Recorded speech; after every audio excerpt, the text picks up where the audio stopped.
robots took my podcast, man. Welcome to our podcast, The Robots Took My Podcast. I am Jordan. And I am Anthony. Anthony, what are we talking about today? Well, today we are revisiting a movie that we reviewed not too long ago, Karate Kid 3, which has tie-ins to, obviously, the Netflix show, Cobra Kai. And Cobra Kai. I know, Jordan, you're a big fan of this show. You kind of turned me on to it. I have become a big fan of this show. I don't know what it is, but dang, yes. I just have to start off by saying the Karate Kid movies, I hate to say this, when you look back on them, at some points, all three of them there's points they kind of feel dated sometimes. How dare you, And Jordan?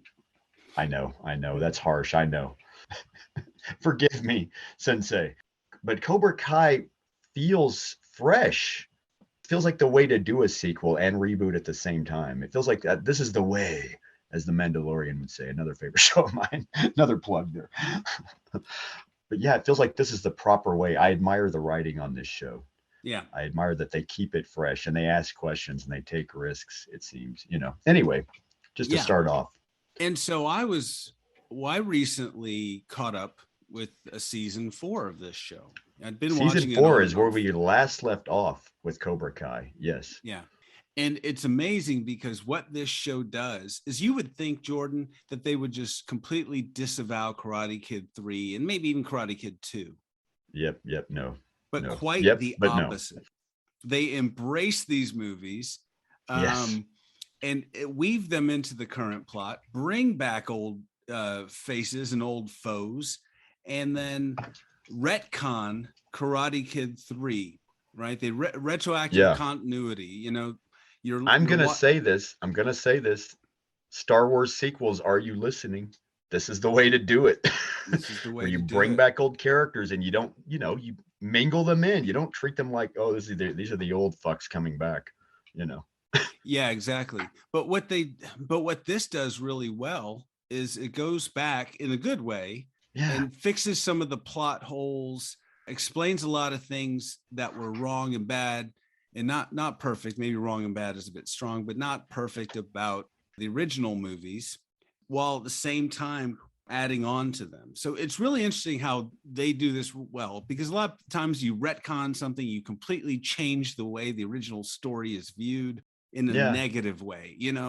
There's so many examples of that where, and it doesn't make sense when you follow up on something. It reflects poorly on the original, and it don't make it a sense, Jordan. What the characters are doing now. This is quite the opposite. They handled this very well. I love that in season 1. What did we open with? We didn't open with a new character where you're going, where are we at? What's going on? We opened with, where's Johnny? Where's Johnny been? Where's Johnny? Lawrence, played by Sir William Zabka. Yeah. Where's Johnny? He said, oh. But now we have to pay for that song, right? And it's great. Yeah. Short Circuit 1. Anyway, 2. Short Circuit 1 plug, yeah. Short Circuit 1 plug. Anyway. Remembering El DeBarge today, people. Yes. Rest his soul. If he's no longer with us. Anyway. No, I think he's still alive. He's still alive. God bless him. I wish him the health. All the health in the world. Anyway. What I meant, his career is dead. Anyway. So wow. Anyway, so back to I'm sorry, I didn't mean to sideline there. I blame myself.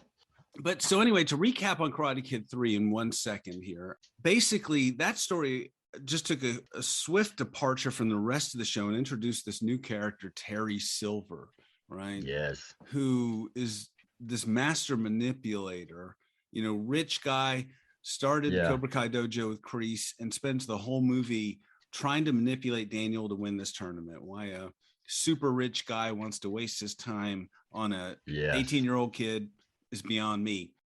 But Cobra Kai explains a lot of those plot holes. Yes, it does. Oh my God. Season 4 especially. Yeah. But season 1, it's all about Johnny, and it's really good to see that character given his due. Where is he now?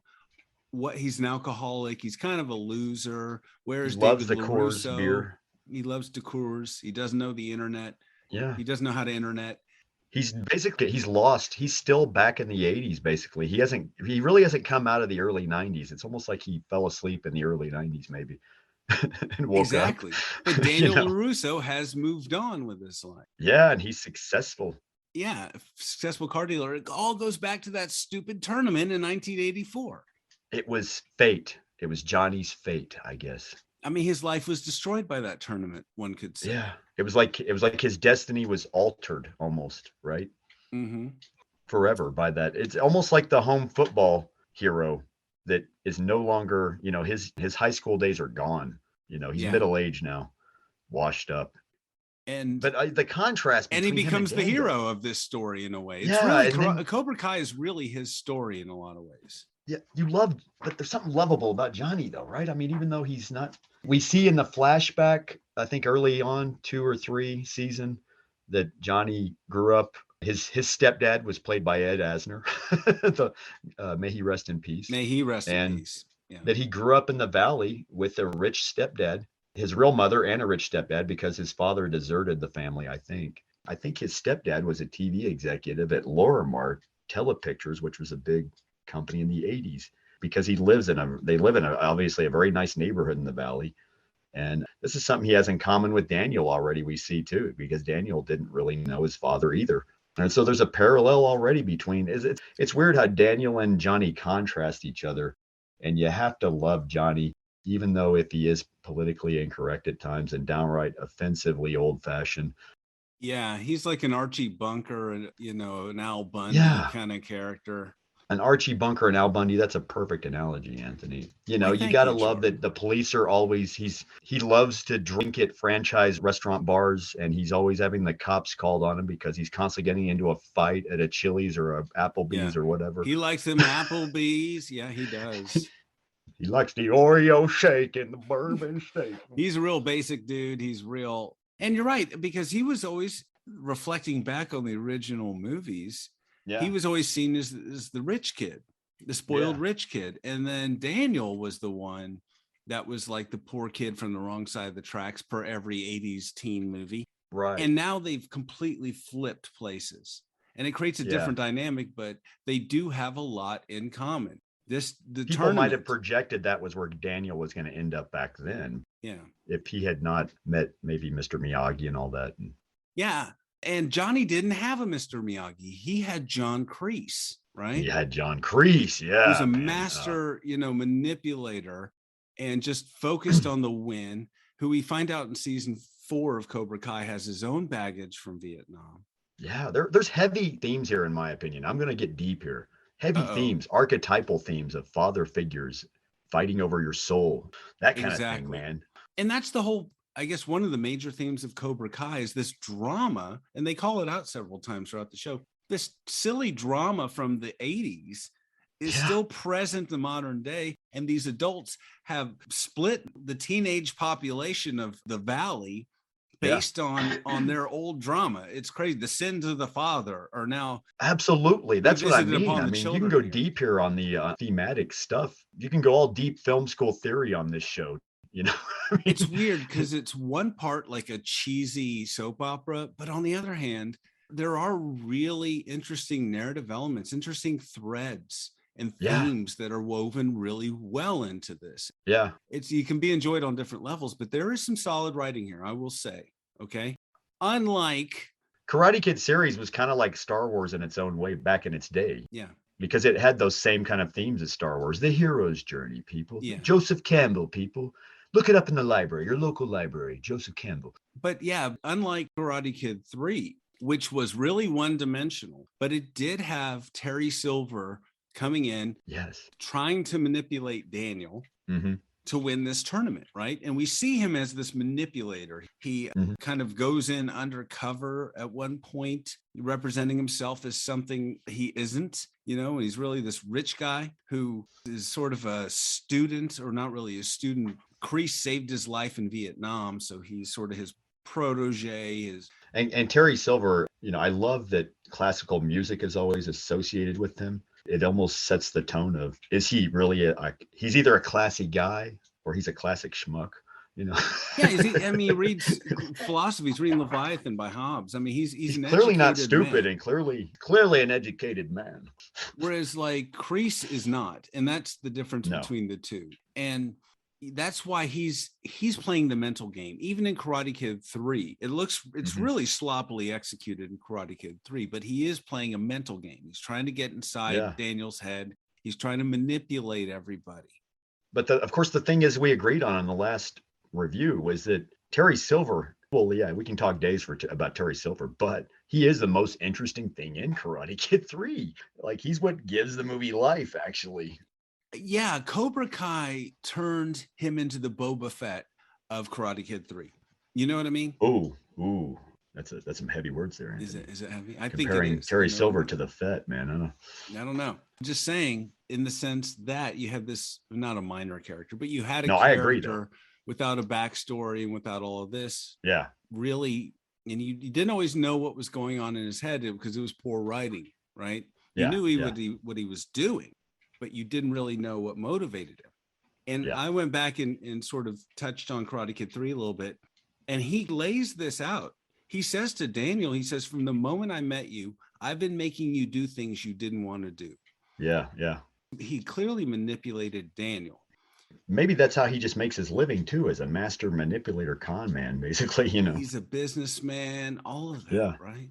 But what Cobra Kai does is it takes a leg sweep to Karate Kid 3 in the very beginning and explains all the bad acting and the plot holes by just one simple thing, which I think is genius. It says that, or Silver admits, I was on cocaine back then. Heck, I was like trying to ruin this kid's life, for no reason. Yeah. He admits he was on cocaine. I love that too. And explains his evil grin, his intensity, all the nonsense, but just that one line. And what happens is Kreese goes back to him. Of course, I don't want to go over the whole plot of Karate Kid 3, but basically, Cobra Kai. And once again, I'm sorry, I have to interrupt. Once again, Terry Silver lives in a badass house. Still, it's different from Karate Kid Part 3. Although I love his house in that. Sorry, being a fan of architecture. It's on the beach, But my God, right on the beach, made of marble, whatever. Good God, glass and marble. Yeah, but at this point in Cobra Kai, the series, we're back to square one, with the Karate Kid plot here, in the fact that whoever wins the All Valley tournament is going to, the other team is going to close down their dojo, and we have Johnny and Daniel combining their forces against the Cobra Kai dojo, right? Yeah. And that is it. Whoever wins the tournament, that's it. You are going to win the valley. You dominate, yeah. You're going to own the valley. So Kreese realizes he can't do this alone. He goes to old Terry Silver, and Terry Silver is living it up. He's got a very complacent life, like you said, Jordan. He's on the beach, a beautiful home in Malibu on the beach or wherever. And he's sitting there eating vegan hors d'oeuvres with his beautiful girlfriend and friends. But he is not content with this life. And he's having an art auction in the background. That's there's an art auction going on. Exactly. It's like some fundraiser or something. And then Kreese comes back in. Yeah. Old master manipulator Kreese reminds him of Vietnam, reminds him how you owe me. I saved your life. And there's a lot of Vietnam flashbacks. That old dog Kreese comes back in, get back into town. And we begin to see them manipulate one another. And that's the fascinating thing about or toward the end of the season. But we see that Terry Silver is not happy with this life. Once Kreese enters in, he reawakens something in him, Jordan. And there's a beautiful scene. I don't know if you recall this, but Terry Silver's looking himself in the mirror. He reaches into the drawer and he pulls out a hair tie. And then he pulls his hair back, and it's just like the ponytail returns. Yeah, it's almost like he's flipped the switch. It's almost like that's his on switch. It's like in every action movie where it's like, I don't do that anymore. Well, we have a new mission. Yeah. It's just like that sort of scene. It's like Antonio Banderas in Desperado. Every time he went into action, his ponytail would come off and his hair would be all wild and out. So this is like Terry Silver's the opposite, where this is like his switch is tying his hair into the ponytail, is him like turning on the dangerous Terry Silver switch. Yeah, man can't ponytail, man can't fight. Man can't. He actually says, "Man can't stand, man can't fight." That's right. In what Man in a can't training stand, scene. can't fight. The funny part is he's training Robbie, who is Johnny's son, who is now at Cobra Kai. Yes. He's sort of a cross between Val Kilmer and James Dean. Yeah, he's a good actor. And he's kind of using Miyagi's lesson. He's like, control your fear from Karate Kid 3. He's like, you got to control your fear and focus it. But Cobra Kai is all about how Miyagi-Do is more defense. Cobra Kai is more offense. We kind of knew that, right? But we really see, what we see is we see that Silver immediately comes in with good intentions. I think, yeah, we're going to train these kids. It's going to be great. You know what I mean? Right, We're going to bring back the old Cobra Kai and really help some kids out. But then he finds out about this rivalry, and Kreese is like, oh, well, we've got to take down Miyagi-Do, and we got to take down Johnny for betraying us, and blah, blah, blah, blah, blah. And then he very simply says to him, he's like, we lost the first time in Karate Kid 3 because of this drama and all this bullshit. You know, we can't repeat the past. You know, we've got to do something else. We almost think he's going irrational at this point, too. Like that Terry Silver might have gotten rational suddenly, which is interesting. Which is like, you're like, what? I mean, Terry Silver's the Cobra in Cobra Kai. Like, you Yeah. don't know if he's going to strike. You don't know. He's like the real Snake, basically, right? I mean, just. Yeah, I really do. I mean, we gave Thomas Ian Griffith, or I gave Thomas Ian Griffith, a really hard time for his overacting in Karate Kid 3. But he, just like Billy Zabka, has turned out like the years have been good to him, acting wise. He really brings some depth to this role because you don't really trust the guy and you don't know where he's coming from, because it's interesting. He's playing the audience and he's playing the other actors in the sense that in the conning other us characters. too, yeah. He's conning everybody. It's a great performance, I think. He really is good at putting on a face that you don't know how to read, as good con men are. It's almost like the series gave Terry Silver more layers as a character and made him into as Gary Oldman called Dracula, a delicious cocktail. That kind of thing, though. It's like it's deeper. I mean, Terry Silver is the bad guy you love to hate. He always has a cool house. He always has people tending to his needs. He is like a Barbie doll G.I. Joe action figure rolled into one. He's like the ultimate guy's action figure compared to John Kreese, where John Kreese is just sort of a guerrilla fighter type.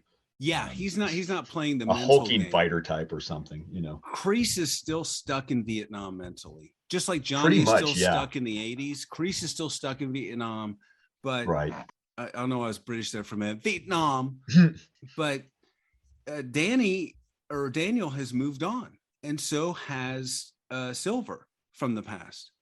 It's weird. It's almost like this show is about how you grow up and who grew up and who didn't grow up, how you grow from the past. Because like that, we catch up with Johnny, and Johnny's not quite grown up. You know, he has growing up to do. At 55 or whatever, he still hasn't grown up. Yeah. But it's interesting because I think this season is about the fall of Terry Silver. And here's my theory, Jordan. Okay. Terry Silver was living a complacent life. He literally was doing yoga, went to therapy, put all that stuff behind him. And Kreese came up and reawakened that, really starts to manipulate him. So I think that Silver begins the season very legitimately. He actually goes to Daniel to try to apologize. Now, I don't know whether to believe that or not. Jordan, did you? Yeah, I'm on the fence about that. I was going over that over and over again in my head. I was going over that scene again. I kind of rolled that scene back even again, trying to look at season 4 again recently. And the thing, yeah, man, it's so convincing. I almost wonder if he was going to base his whole decision on that, if it was real. Yeah, there seems to be if Daniel moments. Forgave him, would they have just mended the fence suddenly, maybe? Possibly, or did Daniel's reaction make it worse? That's a good point, because these characters have been already enmeshed in this drama for 3 seasons, and then he comes back into it. You almost wonder if that was something Terry Silver had up his sleeve and didn't tell John Kreese. Like, you know what? I'm going to see if the kid forgives me. Yeah, I think everything's a test with him. And I'll go into that later, because I think it's really fascinating, because you're right. Mm-hmm. Like if Daniel had, hey, I appreciate it. Thank you for coming by. We'll see you at the tournament. Maybe he would have been like, no, Kreese is full of shit. There is no real legitimate problem here and drama here. But that he's just like, well, fuck that guy, that arrogant little prick. Yeah. And you can't blame Daniel for not getting over the past with him as well. I get that. Anyone who's been in anyone who's had a boss that was like that, even that was just a bully mentor, And they're both manipulators, Kreese and Silver. Bully mentor wannabe, I guess, something like that. But anyway, sorry. Yeah. No, but I mean, the show's about mentorship, right? And I think we go in season 4 a little more into Kreese and Johnny's relationship, because whenever they're there at the dojo, the Miyagi-Do, Kreese says, "Oh, you've joined forces with LaRusso. Now you're like his second fiddle." Second fiddle. Yeah. That's important. Kreese is the boss always. And he always debases people, and he always goes in and picks the one thing, like he knows what's on their mind. He knows the thing that they don't want to believe. He plants that information and sits back and lets it take hold. And he's like, and it's interesting because Kreese is a master manipulator too. He's just not as sophisticated as Silver is. Right. And you get the feeling that even Silver is a better martial artist than Kreese as well. I think both. Yeah, he's got a more slick. Yeah, he has more kind of a slick kind of style, clean kind of style, and it's less of a street fight. It's more streamlined, almost, I guess. Where Kreese is a little more slightly Street Fighter style, I guess, too, maybe. Yeah, and Silver sees this as very much a business on top of bringing back Cobra Kai. He's back to his old tricks. He wants to open up a franchise, T-shirts, all sorts of stuff, billboards. Oh, I had something good about, I have to add to this. When we talk about Silver and you talk about like how you almost wonder if he's gotten over the past and everything, but it's almost like Kreese comes and sets him off. And it's almost like what Terry Silver is, like this self-fulfilling prophecy. Terry Silver is the one that always talks about storing up all this bad inside you. Yeah. So maybe what happened with Terry Silver was he himself stored up all that stuff inside him. Yeah, and he it was just buried the it down. wrong time for it to come out. Yeah, Kreese came in and reawakened a lot of that, as he says. But I like this one line whenever Daniel confronts Silver, or Daniel's going to tell Robbie, hey, you need to watch out for this guy, this Silver guy. He came in, he did the same thing to me. He's going to make you feel stronger than you ever felt before, et cetera, et cetera. And then Robbie's like, whatever. And then Silver shows up and he's like, that was already in you, talking about Karate Kid 3. And this is one of the beautiful ways they retcon this. They give greater depth to that sort of cheesiness in the middle of that, where he's training Daniel for no reason. That makes no sense, but he's just like, Cobra Kai was already in you. All the anger and hatred was already in you. All I did was wind you up and let you go. And it's kind of like, that's what Kreese did to Silver. He's like, to your point, Jordan, all that was already in you. All Kreese did was wind Silver up and bring him back into the story. And now he's going. Kind of like Al Pacino's Satan and Devil's Advocate, just like, he's sort of tapping the butterfly wings, so to speak. Yeah, exactly. I mean, that's what the devil does. The devil, the devil just puts things in front of you and then you do it. You invite the devil in from a classic. We're not religious here, folks. We're not going there, but from a classic standpoint, that's the classic story of evil, is you have to invite evil in, Yeah. And everyone has the opportunity to say no. Like Silver could have just initially, he brushes Kreese off. He's like, get out of here. But then Kreese is a little more persistent and manipulative, and Silver buys into it.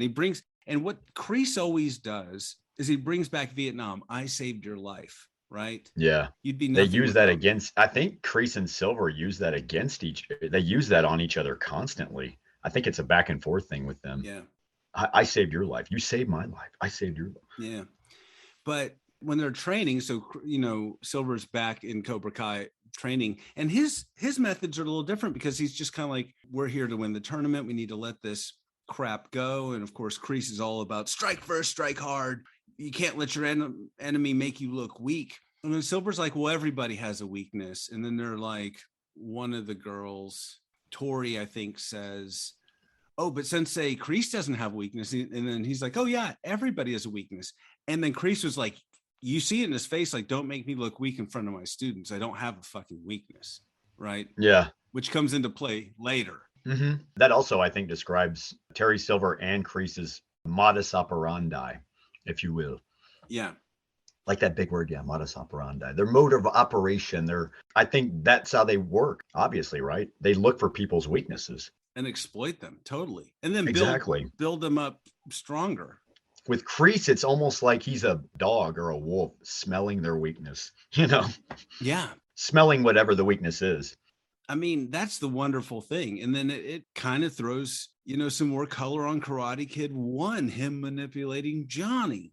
Mm-hmm. It's interesting. And Martin Cove's performances, he just sits back and like squints and nods. I'm amazed at Martin Cove, actually. Yeah. There's a lot of power behind. He just creates this sort of presence, when he walks into a room, right? I mean, he owns the room, right? It's like he has this power about him. Yeah. The way he lights up a cigar in a scene, even, there's something about it. It's not just like an actor's umbrella kind of thing with him. You can't picture John Kreese without lighting up that cigar.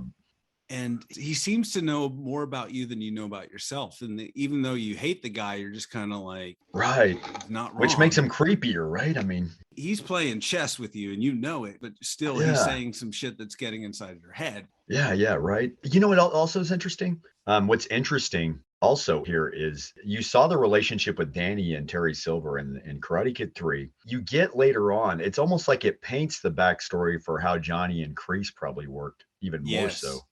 Because it was probably only like a little bit of a mirror difference, right? That really mirrors each other. Daniel probably got a real taste of what Johnny went through as a student from Terry Silver, because Terry Silver is just Terry Silver and Kreese are like brothers from another mother, obviously. That's how they are still also. There's some bond there, obviously, still, not beyond Vietnam. Big brother, little brother, kind of. Yeah. Because I think they both were obviously like only children, maybe, an only child, maybe. Yeah.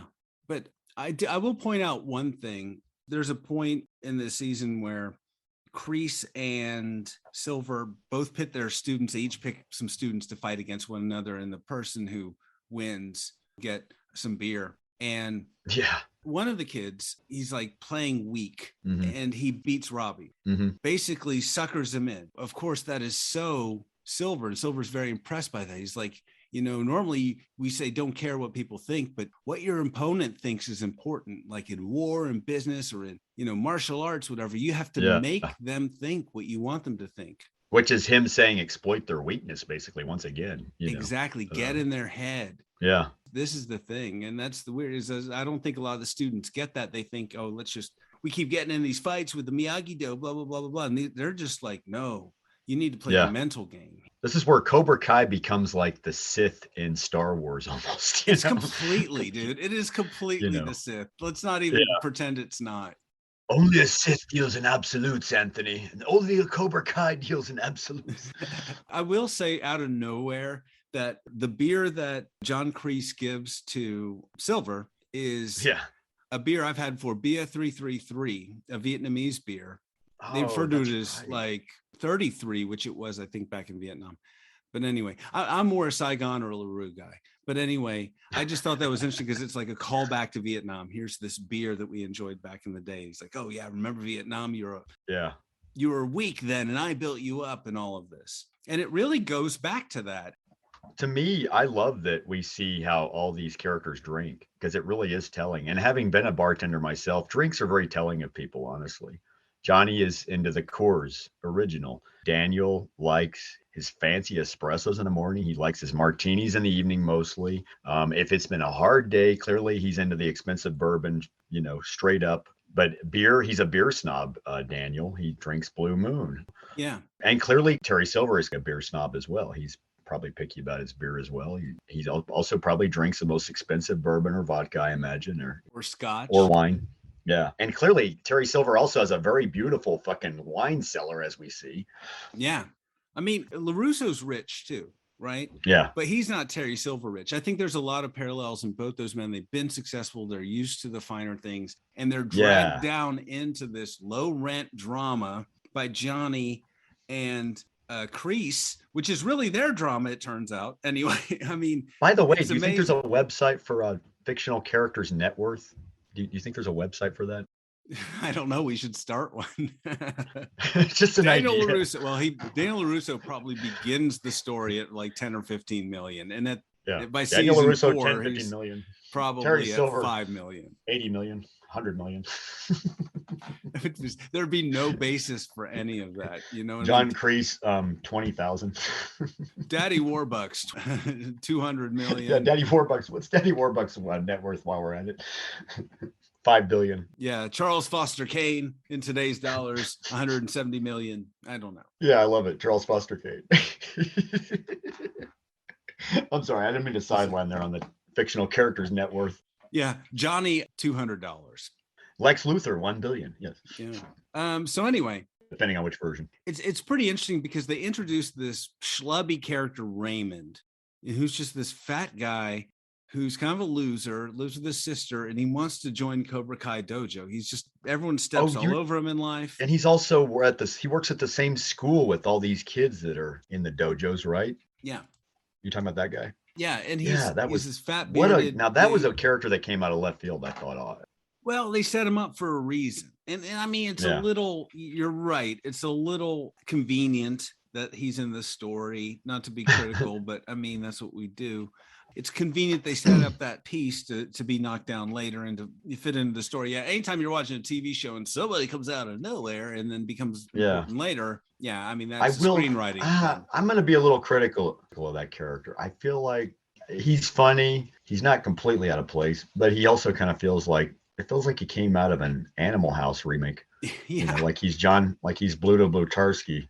You know, he's sort of shoved, but he's in the wrong place. And unbelievably weak and wanting to belong and hanging out with high school kids. I mean, to an unbelievable point, to a point to where the cops need to be called. You know what I mean? Yeah. It's not okay. That's what I mean. Like the Close Encounters mothership picked him up and then dropped him off years later. Yeah, nobody's like that exactly in real life. He's just a pure fiction. I don't know where this character does come out of just a weird kind of area. And he's the only weird part my only weird critique of Cobra Kai is this character, honestly. Yeah. But then I will say something interesting happens. Silver shows up and starts kicking Johnny's ass. Yeah. Because he's talking about weaknesses. Mm-hmm. So he goes and he starts kicking Johnny's ass to prove his loyalty. Because basically, you know, whenever Kreese gives Silver that beer, he's like, I'm the leader here, Lieutenant, going back to Vietnam. I saved your life. I'm the leader here. Don't once again a grudge students. thing. Once again, still, even with these two guys, you know, even though there's a tight bond there, still there's a slight little grudge. There's a few grudges there still. There probably was a love triangle with them even, you know, at some point. And Cobra Kai season 5. We find out Kreese and Silver had right after Vietnam, there was this one woman and they both were dating. Yeah. They're going to keep this show going on until they're both they're 80 years old and kicking from a wheelchair. It seems like they're just going to keep going. Can you imagine? Oh my God. If they had there was some woman that they both met in Vietnam right after they both survived Vietnam, you know, maybe they just stayed there, hung out, lived there for a little bit. And there was some woman they met and then there was some love child there. And they don't know whose it is. That'd be interesting. And he just comes out of left field. Yeah. And he can whoop some ass because he's got either the Kreese or Silver blood in him, man. Something, yeah. Like, oh my God, can you imagine? Martial arts in Vietnam? I don't know. Anyway, I guess. But he's played by Jet Li. No, but it's interesting. So Silver's kicking Johnny's ass. He just whoops his ass because Silver's probably the best fighter in the Karate Kid universe, arguably, if we're talking power points. But I realized that. He's kicking Johnny's ass. He says, I'm doing it to prove my loyalty to you because Kreese comes in and says, stop kicking Johnny's ass, right? And he's like, I thought we were trying to win. He's like, when Miguel, who's Johnny's student, who's, going to be in the tournament, he says, when he sees his sensei got his ass whooped by Cobra Kai, it's going to erode his confidence, blah, blah, blah, blah. And I think that was a test. He was testing Kreese's loyalty to Johnny because Kreese comes in and says, stop that. We're just going to save this for the tournament. All that stuff about strike first and no mercy. When it comes to Johnny, Kreese backs off of that. So he's testing Kreese's weakness. Interesting. It's like, what happened to no mercy? Man, even Kreese is being manipulated by Silver in a way still, right? Yeah. That's when the story ramps up. Yeah. And I went back and I watched it and I missed a lot of this the first time because I'm not that smart, but I was like, oh, after seeing how the series ends, we'll get to that in a minute. I start seeing how the writers set up these pieces, and I started to get inside Terry Silver's head. You know what I mean? And I was like, oh, I see. And that's when Silver kicks Raymond's ass. You know, the schlubby Raymond comes in, he just whoops his ass. He just starts beating the shit out of him.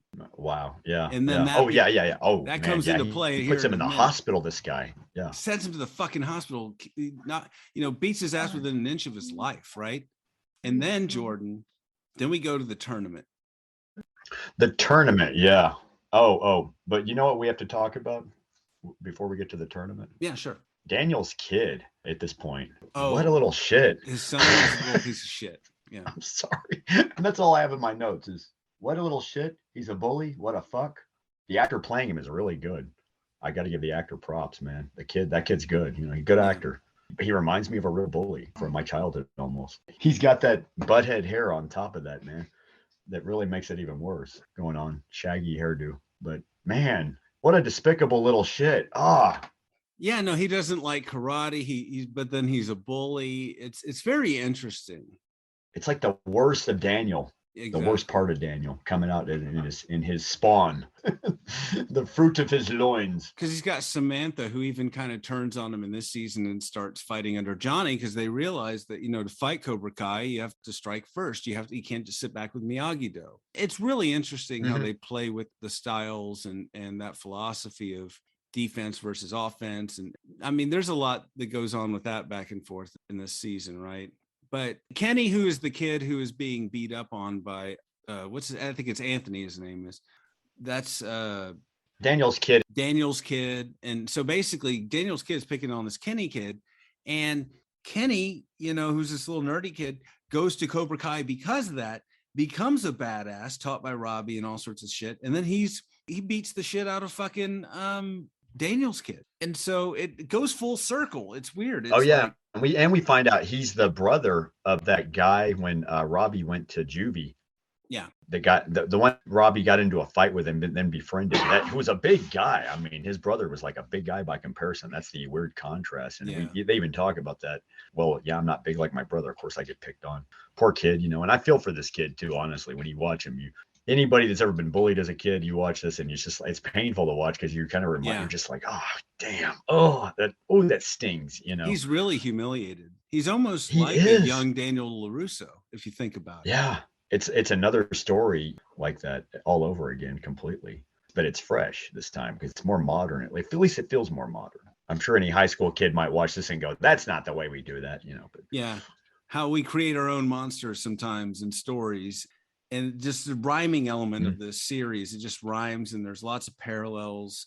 It's very interesting how they keep doing that. It is a soap opera after all. I mean, it is sort of a serious soap opera quality. Well, realistically, I mean, think about it. In real life, when you take karate or it's usually kickboxing type karate people learn, and they're wearing padded gloves and everything. It's funny how we don't see hardly any regulation going on. Oh God, no. They're fighting. They fight.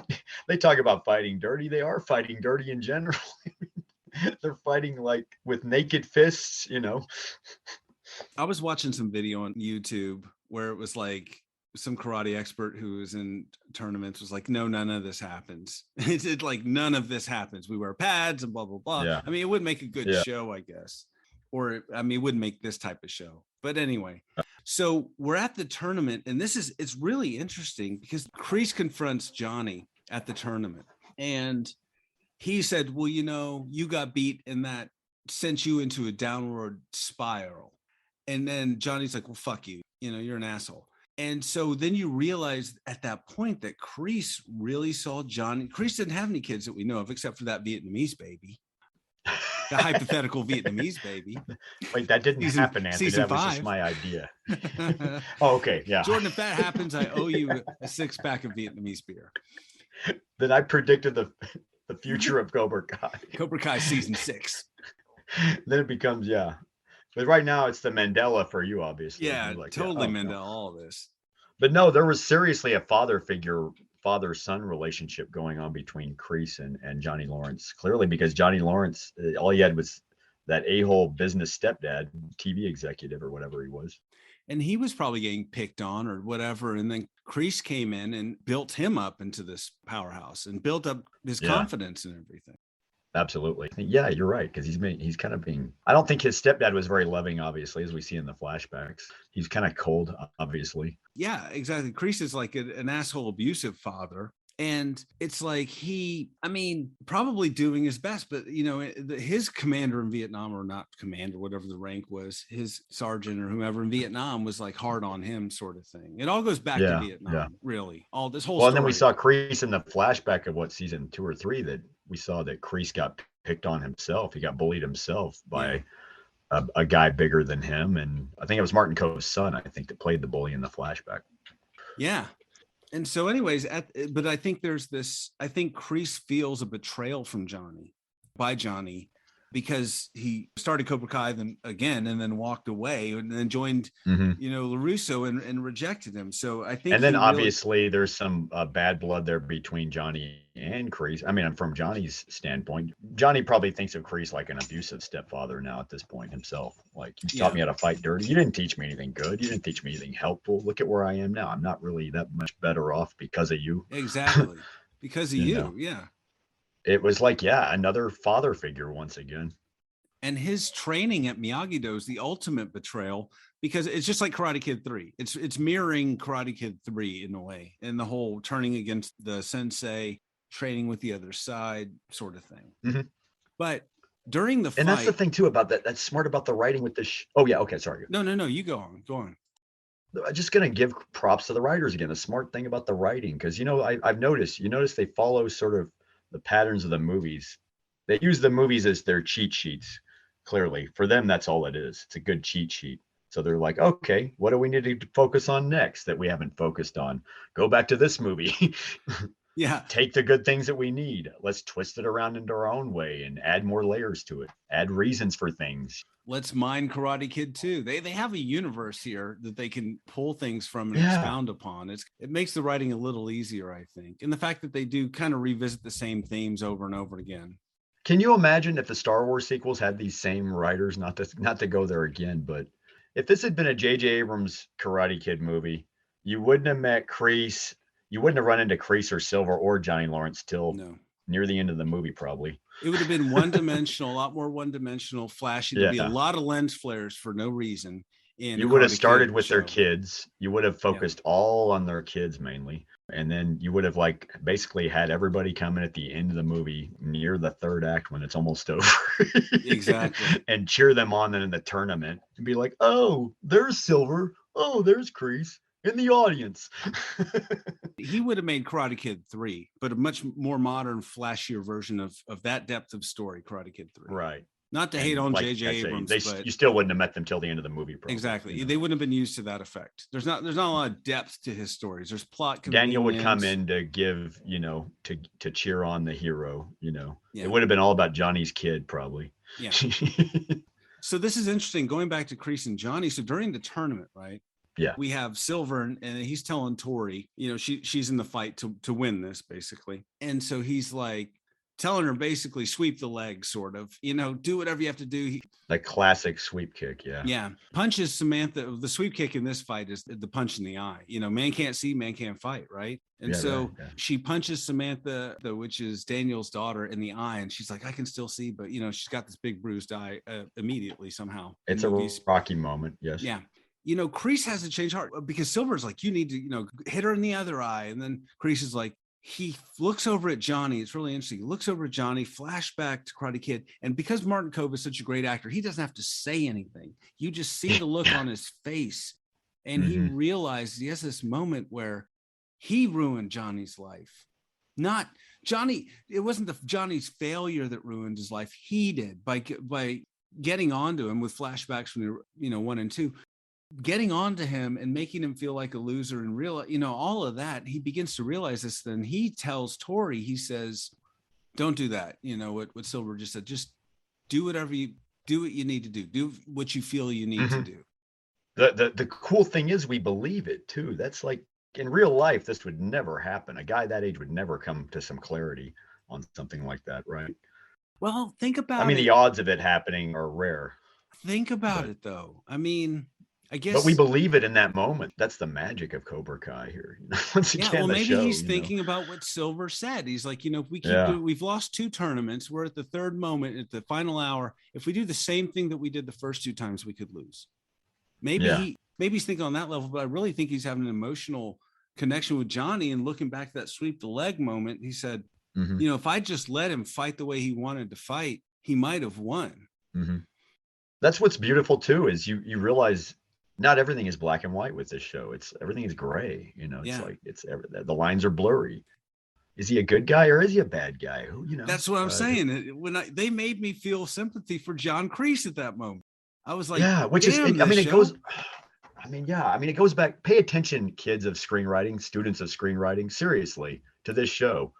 Let this be your guide. Let this be your class 101, your master class, if you will. This is how you do it right here. It is a well orchestrated soap opera. Yeah. That is ridiculous on its face. All of this is completely ridiculous. It is ridiculous. That's the weird part of all of it. It doesn't make any sense, but yet it does. There's reality to it. That's, I guess, what it is. It's just the reality they bring to all of it that makes you believe all of it. And they know how to play with the audience's emotion, and that's, I guess, good screenwriting to a degree. That, we feel for these characters legitimately, and that's good writing, and that's good acting and good directing. A lot of other things go into it. But they're doing that here, at least for me. Maybe not for everybody, but for you, Jordan. Obviously for me, yeah. I mean, and obviously they're going to go to season 5, so it makes you think: is Kreese going to become more the good guy season 5? Well, we're about in just a minute. We're going to see what happens to Kreese, because Tori wins the tournament, beats Samantha, beats Daniel's protege, or Daniel's daughter, Johnny's protege at that point. And so now we're like, oh my God, Miyagi-Do and Eagle Fang, and basically Johnny and Eagle Fang, Daniel Johnny's separate dojo. Yeah, which a wonderful name, by the way. But and his whole philosophy with everything, and the eagle strikes first, and the whatever, I don't know. His whole life is like 80s, metal songs and posters. I mean, that's the level of thinking that Johnny does. You know what I mean? And you left out the big chunk where he challenged Daniel to a fight, and then there was this whole montage where he plays "Burning Heart" by Survivor, from the song from Rocky IV.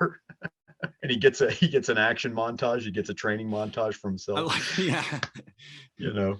Right down to the cassette tape. I mean, this is a classic 80s montage in a modern show. Once again, Oh, there's so many great moments. We could just talk about a lot of stuff. If only life was full of montages like from the 80s. If you could only solve everything with a montage.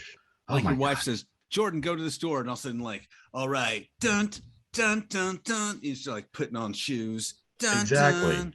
Jordan, vacuum, and then I suit up before I vacuum, and then instantaneously the room is clean 3 minutes later after the montage. I wish and life is better, and then I'm richer all of a sudden. I wish life had a montage. Can you imagine a negative montage? There are very few of them, I think, in films where somebody's like worse off. The sad thing is, if we watched a negative montage, it'd be funny probably for us as the audience. That's the sad part. We'd be like, oh, I relate to that. Oh, yeah. Usually I've seen them done ironically, but it's like, anyway. Oh yeah. So Johnny, you've seen they had sad montages in the 80s movies as well, kids. They did. Yeah. But usually the action montage is like at the end of it, you're ready for prom, or you're ready, you're ready to fight, or you're, or the suit up scene, before battle, which became more prominent in the 90s, even more so, the suit up scene, which they kind of made fun of in Shaun of the Dead, making a sandwich even. So anyways, Cobra Kai has won. They won the tournament. Yeah. They've won all the movies. We find out too that Terry bribed one of the judges, I think. Yeah. And Tori sees that, and it's like in a really cheesy, almost Karate Kid 3-way. It's just like a cheesy 80s, like, here's the money. Almost hands him like a big wad of cash. He doesn't, but he's just like Tori, played by Peyton List, and who's an interesting character actually. She's more real. She's the most down to earth, realistic character, and she's almost like a female Daniel in a way too. And a female Johnny.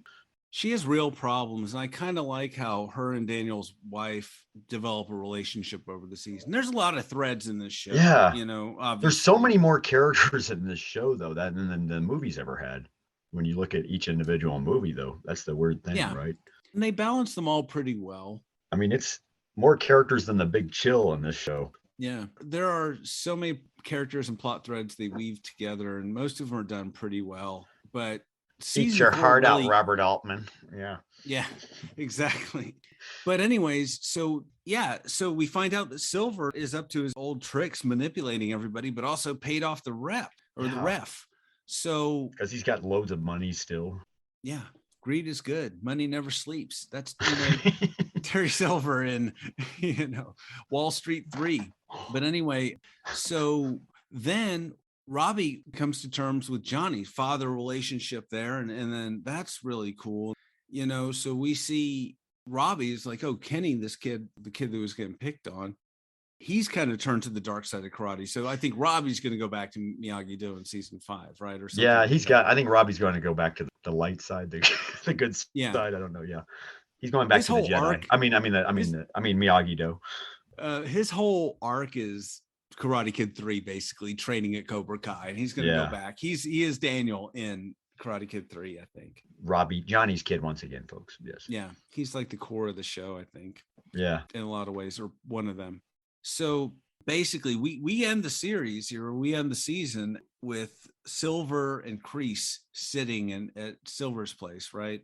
Oh yeah. Smoking cigars, drinking fancy liquor. They're in the fire champagne. pit, right? I think they're in a fire pit in Terry Silver, a nice little fire pit in Terry Silver's backyard, so to speak, which is like the ocean, the Pacific Ocean, folks. And so he's telling Kreese, he says, everybody has a weakness. You're my weakness. Yeah. He says, but because Kreese is like, I don't have a weakness. And then they do a bump of cocaine together. No. Yeah, it'd be wonderful. No, it didn't. Behind the scenes. That would have been funny. And so in the 80s, they would have. Yeah. And so. Which I'm sure they did. Their characters, meaning. Oh, yeah. And Silver says that Johnny Lawrence is your weakness. And he's like, all that glory days bullshit, Vietnam. He's like, I'm tired of you holding Vietnam over me. You're manipulating me. You don't believe any of that crap. Yeah. You don't believe in Cobra Kai, basically. This is all because you have that stupid vendetta against LaRusso and Johnny, and that's why you're weak, because you don't live up to your own fucking teachings with this whole, every time Johnny comes into the picture, you suddenly change. Mm-hmm. Mm-hmm. And then what happens, Jordan, as they're sitting there? Oh, I forgot what at Silver's place. Well, Raymond told the cops that that's it was Kreese that kicked his ass and put him in the hospital. And then we have a flashback. That's right. We go to the hospital with Raymond. Yeah. And the cops are asking him, who did this to you? And he says, it was John Kreese, even though it was Terry Silver. And we see Terry Silver say, you want to join Cobra Kai Dojo? You better tell the cops this. And to quote Dean Martin, ain't that a kick in the head? It is. It's a leg sweep. That's a leg. Ain't that a leg sweep in the head? It's a crane kick to the head. Anyway. It's an illegal crane kick to the head, Jordan. Yeah, there we go. Anyway. Yeah. So then what happens, Jordan? I forgot. What happens next after, after the hospital? What happens next is a little bit, it's not really that important, except for the fact that the freaking cops show up and arrest John Kreese, Jordan. Oh, duh. Oh, my God. How could I forget? They arrest him right there in front of Silver, right? Yeah. And Silver's just sitting there chilling. The cops, if the cops show up and arrest a guy and the other guy sitting with him is just sitting back drinking champagne with the perfect, like, Terry Silver evil guy smirk on his face, I'd arrest him too. You're up to something, dude. With the silver smirk, the trademark silver smirk, ponytail as well. The silver smirker.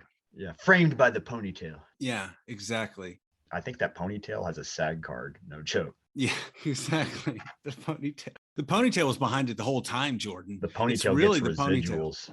And you're right, Anthony. The ponytail was behind the whole thing the whole time, basically. Terry Silver's ponytail is the culprit. Ooh. That's where the core is, because like I said, that's where the on and off switch is. You know what? If you take away his ponytail tie, that might be his kryptonite right there. Just saying. He's like Samson, dude. He cut his hair and he's just a normal dude. That might be also his weakness. If you cut Terry Silver's, you chop Terry Silver's hair off, just like Samson. Yeah, that might zap his strength. Terry Silver's ponytail will not let you cut it off. It would leg sweep you. You're right, man. Terry Silver's ponytail would kick your ass if you tried to take it away from him. Definitely. It would literally just karate chop your hand right away from it. Like, you'd be like, what? Shit, that was a funky ponytail, man. What happened, dude? Terry Silver's ponytail just kicked my ass, man. But you talk about, man, you nailed it. When you said Terry Silver is the Cobra in Cobra Kai, this is more proof of that shit right there. Exactly, because when the cops are hauling Kreese off, like he's just like, I'm just shedding my weakness. Yeah. And basically explains his whole plan. Yeah. I used to hear my dad say this saying with people he didn't trust, snake in the grass. And that's what Terry Silver is. He's a snake in the grass. Oh, yeah. And then it's very interesting what he says. You know, Kreese says, I am Cobra Kai, you know, and he's like, not anymore. And he's like, I'm going to call up an old friend or two. And I'm also going to take care of Joey Lawrence. Or no, not Johnny Lawrence. I hope somebody takes care of Joey Lawrence. Somebody needs to karate kick that kid. Anyway, Johnny Lawrence. And wait, Joey Lawrence from Blossom? Is he going to be on? When is he on Cobra Kai, Anthony? Season 5. I just got a quote from Joey Lawrence. Hang on. Whoa. Wow, that's a callback. Talk about, well, that's a deep cut. Whoa, Mr. Miyagi. Whoa, Daniel. Whoa, Terry. But I mean, Joey Lawrence was the John Travolta Barbarino of the 90s for you kids, by the way. Up there. No, that doesn't help either. I just said John Travolta Barbarino. That's like that. Anyway. It's like the Fatty Arbuckle of, I mean, if we're just keeping going back in time with references, why not keep going? Anyway, so anyways, teasing season 5, because Daniel's wife earlier in the I forgot which episode, she's like, when Daniel's telling her this guy, you know, oh, there's this guy, Terry Silver, he's an old Cobra Kai guy, you know. And she's like, how many of these Cobra Kai guys are going to come out of your past? Are there any more? And he's like, no. Well, he does that. I remember. Yeah, he does have to stop and think for a moment on that. Like, that's the funny part, because you're actually sitting there going, is there anybody that got left out? Like, where is Snake from Karate Kid Part 3? Remember Snake? No, you didn't, Jordan. Remember Snake? Hey, didn't. Anthony, if you want to be a bad boy in LA, Snake's the guy to be the bad boy with. Oh no! I got the line wrong. If they bring back Mike Barnes, oh my fucking God, Jordan, they're bringing back Mike Barnes and Snake in fucking like season 5. It's got to happen. Mike Barnes. It's got to happen. Mike fucking Barnes. Holy shit, Jordan. Yeah, that's why Daniel had to stop and think for a sec. Yeah, we still haven't run into Mike Barnes yet. There's still him. And then after that, shit, we still have. Well, they could bring back Hilary Swank from the next Karate Kid, because she was technically in that universe. She got trained under Miyagi. They didn't. I mean, that's. I'm not the first to speculate that either. Obviously, I know. You know. Oh, I'm sure, dude. I'm not reading like the chats on this. This is probably all been discussed to death. But no, I didn't. I just now thought of that though, like Snake from Karate Kid Part 3. No, definitely. I mean, come on, couldn't he come back? No. I think it's going to happen. I mean, who else would? Oh my God, who else would Terry know? We got to see Daniel finally whoop Snake's ass, you know, and Mike Barnes' ass. Are they bringing back properly. The bonsai tree, Jordan, in season 5? They're doubling and tripling down. They're tripling down on Karate Kid 3 at this point. Can you imagine? Oh. We talked about in our last podcast what a great actor that bonsai tree was in Karate Kid Part 3. Can you imagine? Oh my God! Surely he's still alive. That bonsai tree. Surely he's still alive. I think I heard he's living over on Santa Monica, maybe. Yeah, I think he's got a house. No, here's what's happening. Santa Monica, maybe, or Thousand Oaks. The bonsai tree has fallen on hard times, right? After Miyagi died. I love it. And then at the All Valley tournament next year, the bonsai tree fights Terry Silver's ponytail. That's how season 5 I love it. The Cobra Kai goes. Tree fights Terry Silver's ponytail. I love it. I'm telling you, man. Oh my God. It's the only place the story can go at this point. Yeah. By season 6, man, it's really going to be epic. That's going to be the animated series after they wrap the show up. It's going to be, and anyway. Then you're going to have Hilary Swank fighting Daniel's wife, maybe somehow, or I don't know. Ooh. maybe we find out that Daniel's. I mean, how does Daniel's wife not know karate? Yeah, I don't know. She must. I think, Osmosis, like, to something. quote the movie producer John Peters, she was a street fighter, maybe. Well, she's good with a baseball bat. She did knock in her That's why I say professor's street fighter. windshield. Dan. I was going to call you Daniel for no reason. Daniel Anthony. Yeah. I was going to call you Geordie boy. Geordie boy. Hey, Geordie boy. Hey, man can't stand, can't fight. So, anyway, to wrap up here, I think Cobra Kai has been a lot of fun. And it's amazing how it's weaved into Karate Kid 3. Like, we had to talk about it. We had to, Jordan. I know. I mean, I couldn't not watching Karate Kid Part 3 again in conjunction with the show. I couldn't help not talk about Cobra Kai, even though we talk about movies more on this podcast, but I think it's very cinematic anyway, though. The show is cinematic enough to talk about it like it's a movie. It's one of those kind of shows. Yeah. It's a well-executed soap opera with just enough tongue-in-cheek elements to make it fun. It's self-aware. And I like that too. It has its cheesy moments, but it is very self-aware. It seems like most of the cinematic stuff is now in television, so to speak. There's a weird blurry line between cinema and TV now, I think, because of streaming and media, the way it is all that. But it is, I mean, it's got all those archetypal themes you look for in a big movie like Star Wars or anything, any big summer movie, And it really probes, but it goes deep, I mean, it really makes you think about the father-son, the bully, the mentor, the grudge, how one holds a grudge. So I think that Cobra Kai redeems both Silver and Karate Kid 3 in a weird way. Because of all this, it reflects back on it. Isn't it weird that it adds more depth to the movie? Like, this is kind of what what George Lucas is trying to do with the prequels compared to the classic trilogy. But this one, I'm going to say it does it better. Exactly. Cobra Kai does it better. I agree. And even though, like in Boba Fett, they tried to retcon the prequels a little bit, this really executes it well. And I want to tell you, Jordan, you know what? This kind of almost angers me. This show has me looking forward to Mike Barnes and Snake's return in Cobra Kai season 5. I know. Did you ever think you would say that in your life? Never. Did you ever think you would say that, in your life, that you would want to see Snake and Mike Barnes return? It would make you desire it. Fringe characters from Karate Kid 3. I hate this show for that. And I hate myself. I don't remember the other. I feel bad now. I don't remember the other guy outside of Snake and the other. Dennis. Name. Dennis. That's right. It was just Dennis. Snake and Dennis. Hi, I'm Dennis. Am I late for the fight? Yeah. Laurel and Hardy, Snake and Dennis, Beavis and Butthead. Tango and Cash, Snake and Dennis. So anyways, that's all I have to say about this. Guys, obviously if you're listening to this, you've probably seen both Karate Kid 3 or Cobra Kai or one of them. Hopefully. But check them out if you haven't. Obviously, there's a lot of interesting parallels. And I will say one thing, there's so many little things, but there's one thing that I sort of liked. So when Silver comes to the dojo and because Johnny has never seen this dude before. He was not in Karate Kid 3. So he's like, who the hell is this? So we cut to a scene where Daniel and Johnny are at a bar and he presumably tells him the whole Karate Kid 3 story. Oh, this guy's a big asshole. Oh, yeah. And Johnny says the most hilarious thing. He says, wait a minute. They let you skip to the final round of the tournament? That's bullshit. Yeah. And I just love that because I never thought about that in the first movie. I just thought it was great. Because it was like a repeat of the tournament was like a repeat of what we saw in the first movie, like back then. But but they let him skip. He didn't have to fight through the whole tournament because he won last year's. He just has to fight in the final round. I agree. That is bullshit. Yeah. Johnny always brings up a lot of good points in the show. It's funny. Johnny's he's such a classic, man. Out of the mouths of drunken 55-year-old losers. I don't know.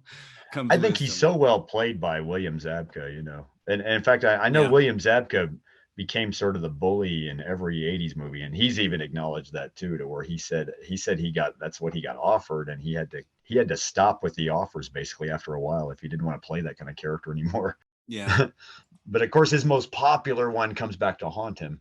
I mean, hey, they're getting a check now. They're back out there. I think he's happy to, being typecast is not a bad thing if they make a whole TV series about it. Yeah. It's weird too, though. You look back on the Karate Kid franchise And after 2, they were really trying to, you could tell they were trying to go the franchise angle because they were already producing action figures. Yes, folks, they had action figures of mainly Daniel Miyagi and Chosen from Karate Kid 3. Yeah. But they also had like a cartoon for a little bit there. So this show almost could have happened after Karate Kid Part 2, or it could have almost happened after Karate Kid 3. And I can only imagine what it would have been like back then. Probably wouldn't have been as good. It would have been a it is bad now. Saturday morning cartoon, Jordan. That's what it would. It probably would have been, honestly. You know, can you imagine this all would have been a cartoon Saturday morning. Yeah. You'd had a Terry Silver cartoon version of Terry him, Silver, you know? Yeah. We'll get Daniel yet. And then Daniel's got like a little dog that's like, woo. And then there's a car that talks. I don't know. It would have been 80s nonsense. Yeah. Daniel has a magic talking dog that helps him through the show. Yeah. Yeah. Something. Beyond Miyagi. Yeah. Exactly. And Miyagi looks nothing like he does in the movies. I mean, nobody looks anything the way they did in the movies, the way they're drawn. Yeah. Bad 80s Saturday morning cartoons. So Daniel and the Magic Pagoda.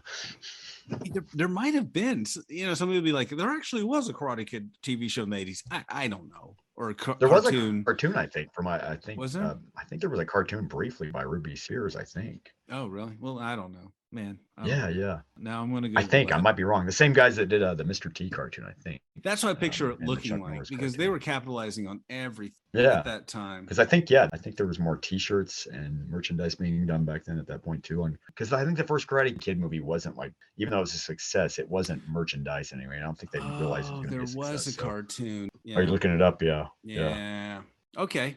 Yeah. But I don't think he had a talking dog, which would have made the show probably a little better. Yeah. You're right, though. Every cartoon back then had that with an extra added element that didn't need to be there. Anyway, but yeah. So, all right, Jordan. It's been great talking to you about movies and TV shows. Great talking to you about Cobra Kai specifically, Anthony. And maybe next time, I don't know, we'll pick some other TV show with the movie tie-in and dissect it. I don't know. Obi-Wan is coming up. Maybe we can dissect that. I think May 25th. Yeah. Free plug for all this. Jeez, good God, man. TV tie-in series. Netflix, give us money, please. Please. Okay. All right. Well, I'll talk to you next time, Jordan. Thank you, everyone, for listening. It's been great talking to you too, Anthony. This has been The Robots Took My Podcast, man. Sweep the leg. Yes. And just remember, Anthony, Cobra Kai never dies.